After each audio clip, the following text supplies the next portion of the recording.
அன்பார்ந்த மாணவ செல்வங்களுக்கு வணக்கம். இன்னைக்கு நாம பார்க்க போற கதையின் பெயர் இல்லாத பிரச்சனை. அவன் ஒரு பெரிய நாட்டின் மன்னன்.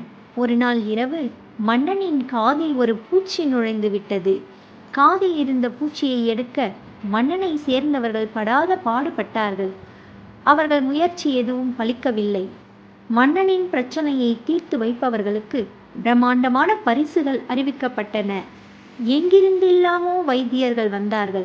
யாராலும் அந்த பூச்சியை வெளியே எடுக்க முடியவில்லை. மன்னனால் தூங்க முடியவில்லை. உணவும் குறைந்து விட்டது. மன்னன் பொலிவு இழந்தான். மன்னனோடு சேர்ந்து நாடும் கலை இழந்தது. இந்த நேரத்தில் இமயமலையிலிருந்து ஒரு துறவி அங்கு வந்து சேர்ந்தார். மன்னனின் காதை நன்றாக பரிசோதித்தார். இது மிகவும் அபூர்வ வகை பூச்சி. நம் பக்கத்து மூலிகைகளுக்கு இது கட்டுப்படாது. இங்கிருந்து 3000 மைல் தூரத்தில் உள்ள ஒரு காட்டில் விளையும் அபூர்வமான ஒரு மூலிகைக்குத்தான் இந்த பூச்சி கட்டுப்படும். இன்றே என் சீடர்களை அனுப்புகிறேன். எப்படியும் 1 மாத காலத்திற்குள் அவர்கள் திரும்பி வந்து விடுவார்கள். அதன்பின் உங்கள் பிரச்சனை முற்றிலுமாக தீர்ந்துவிடும். 3 வாரங்களில் சீடர்கள் மூலிகையுடன் வந்தார்கள். மறுநாள் காலை விடுவதற்கு முன்னால் பிரம்ம முகூர்த்த நேரத்தில் மன்னனின் காதில் அந்த மூலிகை சாறு அரைத்து ஊற்றப்பட்டது. அடுத்த சில நொடிகளில் செத்த பூச்சி வெளியில் வந்து விழுந்தது. மன்னனிடம் அந்த பூச்சியை காட்டினார் துறவி. மன்னன் இப்போது நிம்மதியாக தூங்கினான். நன்றாக உண்டான். பழைய பொலிவு திரும்பி வந்துவிட்டது. அவருக்கும் அவரது சீடர்களுக்கும் உரிய மரியாதை செய்து அனுப்பி வைத்தான் மன்னன். அவர்கள் நாட்டு எல்லை தாண்டியதும் துறவியின் சீடர்களில் ஒருவன் கேட்டான், குருதேவா, அந்த அற்புதமான மூலிகை பற்றி கொஞ்சம் சொல்லுங்களேன்.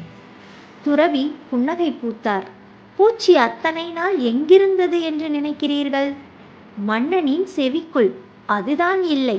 மன்னனின் காதிற்குள் பூச்சி போனது உண்மையாக இருந்திருக்கலாம். சிறிது நேரத்திலேயே அது செத்திருக்கும். இல்லை, வெளியே வந்திருக்கும்.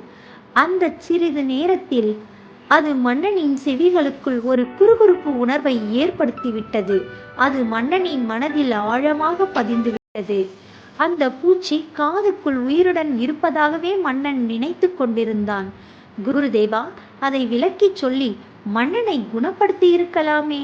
மனோவியாதியை அப்படி எளிதாக குணப்படுத்திவிட முடியாது. பிரச்சனை தீவிரமானது என்று மன்னன் நினைத்து கொண்டிருந்தான். அதனால்தான் நானும் சிகிச்சை தீவிரமானது என்று பாசாங்கு செய்தேன். தொலைதூரத்தில் இருந்து மூலிகை வர வேண்டும் என்று பொய் சொன்னேன்.